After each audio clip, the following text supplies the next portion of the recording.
Penn State football looking for some good news here at the end of June with some of their top prospects left on the board, and they get it. Going back to a familiar room to do that. This is I believe, the fifth corner to commit in this particular class. Now, some of them did decommit, but Ryan Snyder is here to tell you all about the latest Nittany Lion commitment and what Terry Smith is up to in that DB room. So, Ryan, thank you for your time as always. Who are we talking about today? We are talking about Dhillon McGee, a.k.a. Subs. I love that nickname, by the way, for a cornerback. 6'1", 175 out of De Soto, Texas. He played at Red Oak last year and is about to go back to De Soto this year. By the way, De Soto, I think, has won 3 out of the last 4 state championships, I believe, in 5A or 6A. I got to double check on that. Don't know all my Texas divisions, but I believe they're maybe were 6A, dropped to 5. Anyway, very good high school program that he's about to play for this year. And it's always been a very important target for Terry Smith. Let's just kind of recap things. Of course, T. Frank, as you kind of hinted there, Penn State did have a bunch of corners committed at one point, right? But then they kind of decided to move on a little bit from Samaje Robinson from South Florida. And then Zachary Gleason decided to switch his commitment to West Virginia. This was all a few weeks ago, of course. And, that took Penn State from 4 to 2 corners. And I'll never forget when they still had 4. Of course, Keyshawn Telfair commits to Penn State. I think it was right around mid-April. And at the time, from what I understood, it was made clear that they were still going to keep pursuing guys. How many and who exactly was kind of unclear at the time. There were a few. Brandon Sherrard was an example of somebody that will come maybe take a visit. But the guy that was always we knew really was high on Terry Smith's board was Dhillon McGee. And that really kind of goes back to last year, maybe more so last summer. I think Penn State offered McGee, I want to say in August. And almost immediately, there had been a prior relationship to some degree, but really once that offer came through, he took a visit then for the Whiteout game in September. And that was a big moment for Terry Smith and for Penn State in general. Of course, obviously the coaching change and all those things happened. But I remember talking to him after that experience, and he spoke incredibly highly of the atmosphere and everything he saw there. I think he called it, the best atmosphere he'd ever seen in college football. And this is a prospect who has over 30 offers, seen games at least 8, 9, 10 different schools. He's experienced a lot, especially all throughout Texas, Oklahoma. Those are a lot of the schools that he visited. So, of course, then coaching change happens, right? And Terry Smith stays in touch with them to some degree, but, there's a lot of uncertainty at the time. Matt Campbell comes in and really, I would say in January, not that the relationship ever fell off or anything, but January, February, it picks back up more. And, that results in Penn State getting him back on campus in April. Let me rewind a tiny bit there too. A Texas offer McGee picked up in January there. And at the time, myself and many others were like, well, if Texas is going to push hard for him, that's probably going to be where he ends up. And I think a lot of us thought that would be the case for I don't know, even the last handful of weeks. Of course, he also took an official visit to SMU. But when he left Penn State a few weeks ago, there was a lot of talk at the time. Hey, I'm serious about committing here. I'm going to take this Texas visit, but this is where I'm leaning. And it's funny because at the time, right, how often we talk about Jameer Dean and Deshaun Hall and Khalil Taylor and some of these other guys that have been kind of, I don't want to call them silent commits, but wink, wink, nudge, nudge behind the scenes. You let them get out the door, right? So they got out the door and they didn't commit fully, openly. And so it was fun because I was hesitant. Sean and I were both a little hesitant to be like, ugh, we just saw this play out not so well here in the last couple of weeks to really kind of push that. But we knew Penn State was in a good position. And I think even Penn State staff was hesitant to be like, yeah, we definitely have him right now until, of course, they do. So, he did do the Texas official visit last week and it went well. I think in the end, Texas needed 2 or 3 corners. That they got the top corner in the country, John Meredith. And I do think that had an impact on McGee. Now, they were still certainly pursuing him. Texas actually is going after Brandon Sherrard, I believe, still. That's another one they're interested in. I think just with time and relationship-wise and all those things, Terry Smith was on him and really has been the kind of the consistent one throughout. It's been up and down with Texas for Dhillon McGee, over the last 6 or so months. So I think this is a Penn State, certainly from an NIL perspective, was they really wanted McGee. I don't think that this Mhm. is. I was always kind of told this was not going to be one of those ones that you have to go above and beyond, break the bank for however you want to look at it. Now it's also Texas and they have a blank check, so Right. If they talking want in to, 48 hours, they maybe I learned something right. different. But Yeah. again, the main thing here is Texas had some guys they were after. They were very interested in McGee. I think they were pushing for McGee. I think at the end, Penn State wanted him more, and they made that clear throughout. And he wasn't going to wait around much longer for to see where Texas landed with a few other guys. Yeah. Hey, by the way, before I forget, like the video, subscribe here to the Blue White Illustrated YouTube channel if you're enjoying the good news about Penn State getting a commit in the class of 2027. And an important one, I would say, as a true outside corner, we're going to get to my film in a second. And also, my opinion about my next question for Ryan. But of course, go to BlueWhiteIllustrated.com for all of our information. Just give you a heads up on that. It's a 50% off deal for our summer sale. It's a recruiting sale, right? So you may think, what's going on in the summer for college football? Nothing. Well, if you found this YouTube video, then you know there's a lot going on during the summer. I would put this is my third 9+ hour day because we've been getting these recruits. There's a recruit on Sunday. Getting just the wheels are always turning in football. So make sure you subscribe so you don't miss any of the information over the summer or during the season because it's going to be a monumental first season under Matt Campbell. But I want to ask you this question. I've asked you a couple of different times. I don't know if you've got a better or different or kind of answer to this. But he's a +1 for Terry Smith, as you've mentioned for a long time. They really like Dhillon McGee. 3-star across the board. I put it up here before. I'll put it up again. He is a 88.6 overall. He's a 3-star consensus. He's a 4-star by ESPN, but somewhere in that 31 to 45 range at his position across the industry. So I'm just curious as to, some of the things you've heard about what they like about Dhillon McGee that makes them think he stands apart from what everyone else seems to think about him from this broad view of the recruiting industry. He's right on the bubble. So the top 400, we go off the industry rankings, right? For, Yep. our team rankings and all that. And industry ranking, of course, takes ESPN into account, takes 24/7 into account. The big outlier there is 24/7 having him as the 80th ranked corner in the country and number, I think, 100 in Texas, I want to say. And this is a guy who's ranked 447 and top 400. So my point is you see a 3-star rating with rivals in 89. That happens all the time. And basically, when you see an 89 at this point in the cycle, this guy's a borderline 4-star. We kind of want to see how he does this fall. And so I think that's really kind of what it is. ESPN, of course, has him as that 4-star already. And I think really, we'll see what 24/7 decides to do with his ranking. But really, the reason he's not higher is because of that, 80th ranked cornerback in the country, 101 or 100 in the state. So that's really, I think, the biggest thing that's going to determine whether Dhillon McGee ends up a 4-star or not. In Penn State's eyes, they love the combination of length and speed. I can't believe we got this far into this, and I have not talked about the fact that he ran a 10.64 as a freshman, T. Frank. Can you imagine being that fast at 14 years old to run a 10.64 100 meter? I could do 5 years of training, and I probably can't even bring an 11. Let alone a 10.64 as a kid like that. So his top now is a 10.51, his personal best. I believe that was a little wind aided. He's always kind of been in the 10.6. I think he has a 10.7 this year. 10.78 and a 10.88 were the two numbers I would say that I would throw out there for this particular year, his junior season. He's been playing baseball forever as well. So it hasn't like he's been focusing just on track like so many other talented players do. I know as an underclassman, he played a lot of baseball. I'm not exactly sure if he played at Red Oak this year.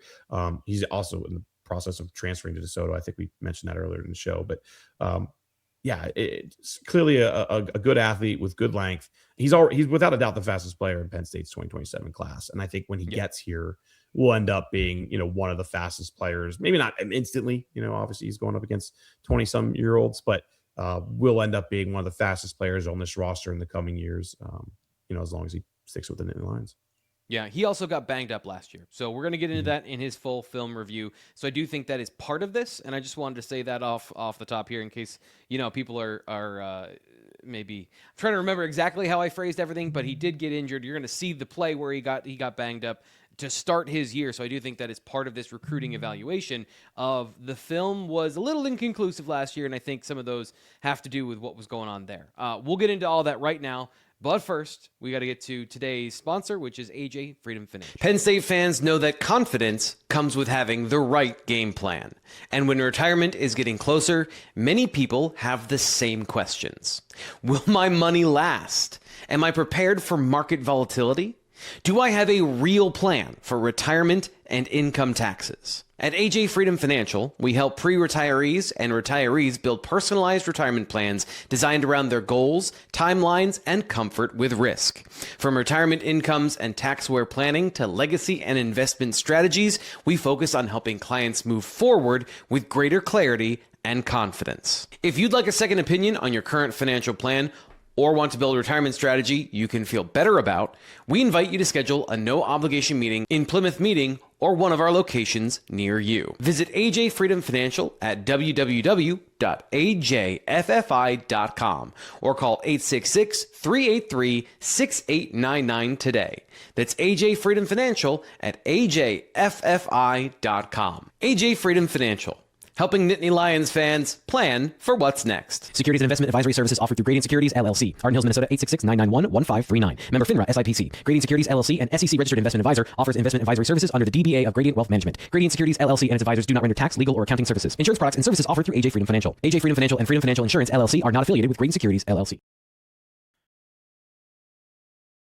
Let's talk about Dhillon McGee, Penn State's latest cornerback commit in the class of 2027, the fifth one, and now the third one who is currently in the class. And what he's showing you here on his highlight film is that he is a shadow cover corner. So the turn out of the press, this is a shadow press, right? So he's not getting his hands on the receiver. He's shadowing the receiver, making sure he stays in the hip pocket.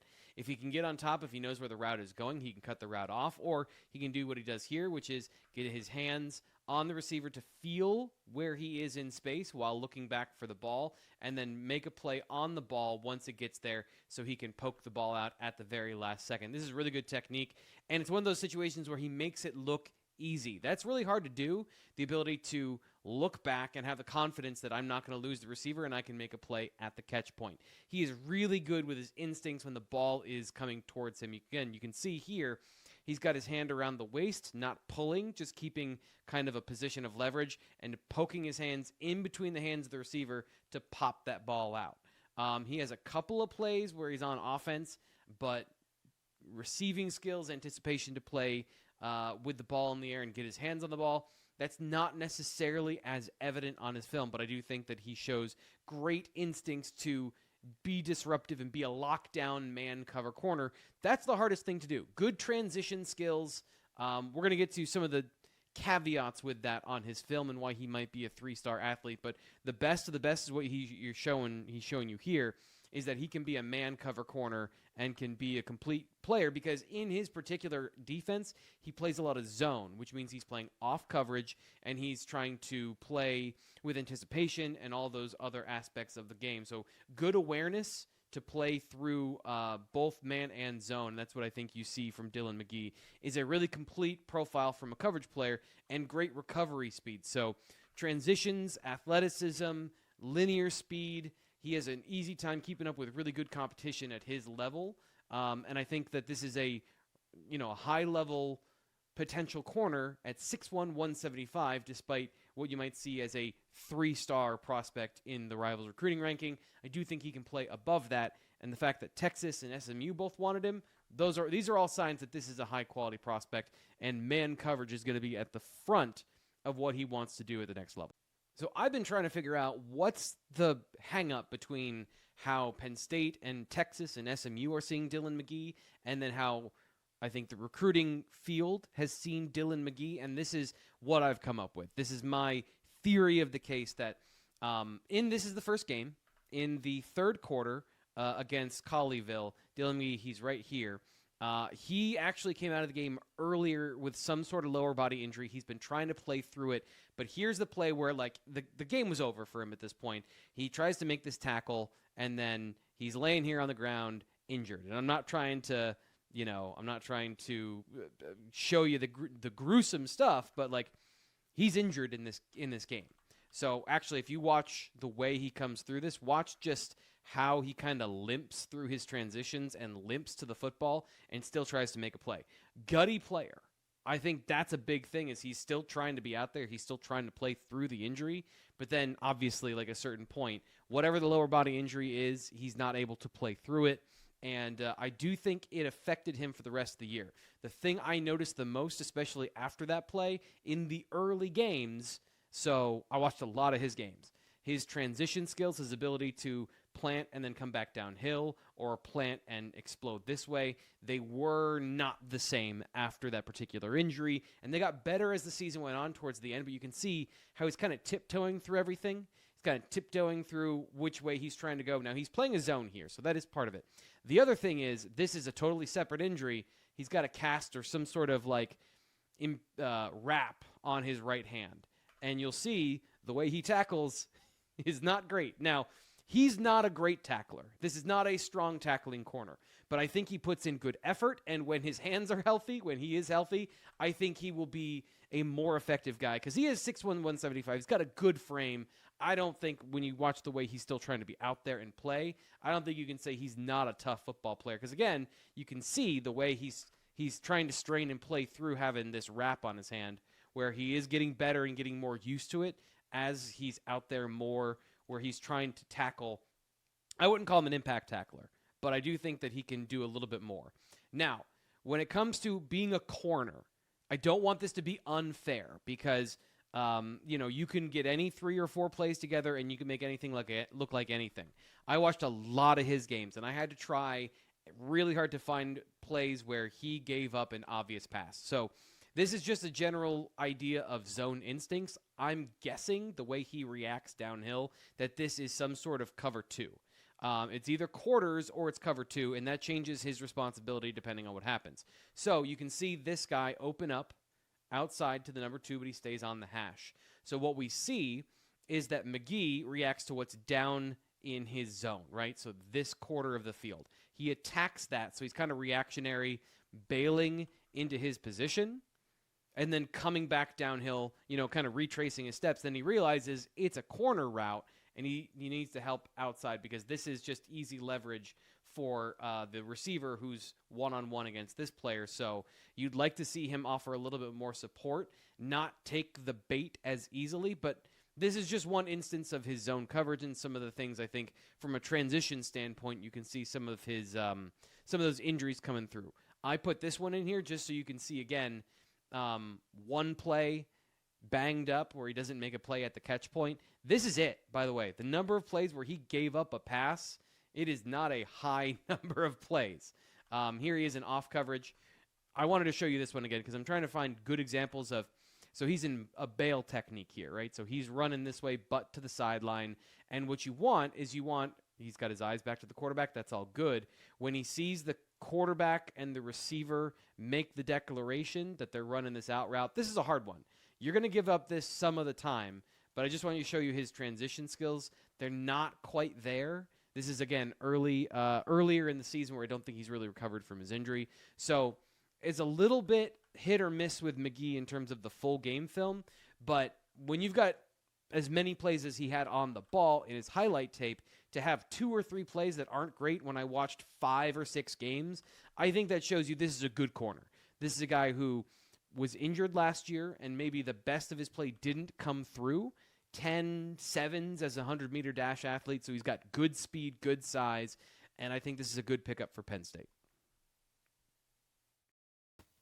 So as Ryan said before we got into that film review, faster than that earlier in his career. So that combination of size and speed is very alluring and is very appealing, but it didn't necessarily show up in his film this past year. And I'm going to say this again, and I feel like I didn't say it the right way in that breakdown. With corners, it is really about the limited opportunities you have to make plays on the ball. So if you play a triple option team, you're not going to see normal passing plays. If you play a team that's going to run the ball a lot, in high school in general for corners, they're really hard to scout because you've got to watch all the plays to see, like, in the limited number of snaps where they throw at him, how does he respond? And watching 5, 6 of these games, there were not a lot of plays in which he gave up passes, and there were not a lot of plays where he got to make plays on the ball anyway. So that early season getting nicked up, and then you just have a limited number of options when you're at that level. That is kind of, I think, what obscures some of the talent here. But for Penn State, like, fans should be excited. Again, this is another one of those evaluations by Terry Smith or by Matt Campbell and his crew where they have found a guy who has the physical measurables of a guy with a much higher recruiting ranking, and they are able to get him across the line here for a verbal commitment in this class of 2027 at a critical position that is very expensive when you get into some of the speed and size numbers that McGee has. So another good evaluation by Terry Smith early in his career and getting it across here to get a guy out of Texas. Now you got a guy out of Texas, guy out of California. Terry Smith going international next with his corners, maybe. Ryan had to get going, but we thank him for his time here on the show. There's still one more big announcement out there, of course, with Khalil Taylor. That is scheduled for July 6th. Is it Penn State? Is it not Penn State? Subscribe here to the YouTube channel so you will know when we know, and we'll talk about it here and at BlueWhiteIllustrated.com. Of course, we got the recruiting show coming up on Thursday and more from Matt Campbell and crew. We got in the coming days. We've got a Taylor Mauser interview. We're going to be talking to Dan Lynn as well. So all that stuff coming for you here on the YouTube channel. Subscribe, like, rate, hype, hug, all that great stuff. We'll see you next time.